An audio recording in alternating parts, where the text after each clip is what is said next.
Kantor Bupati Kabupaten Maros mendadak dikepung puluhan demonstran yang tergabung dalam Aliansi Masyarakat Tanah Gersang Kamis 25 Juni. Pendemo terdiri atas beberapa organisasi, mulai dari organisasi kemasyarakatan, kemahasiswaan hingga lembaga kepemudaan lainnya. Dalam aksinya mereka menuntut komitmen Bupati Maros untuk memberikan solusi terkait krisis air bersih di Kecamatan Bontoa yang sejak puluhan tahun tidak dialiri air bersih. Warga kesulitan memenuhi kebutuhan air, apalagi saat musim kemarau tiba.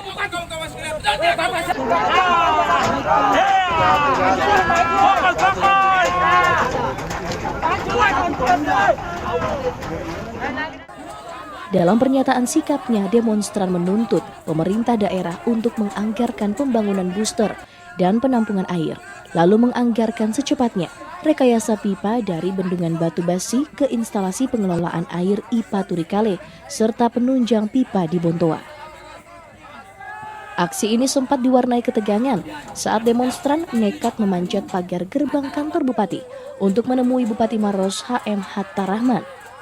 Beruntung situasi kondusif setelah Kapolres Kabupaten Maros AKBP Musa Tampu Bolon datang untuk meredakan demonstran. Dari Kabupaten Maros, Wibowo Wardoyo, Selebes TV.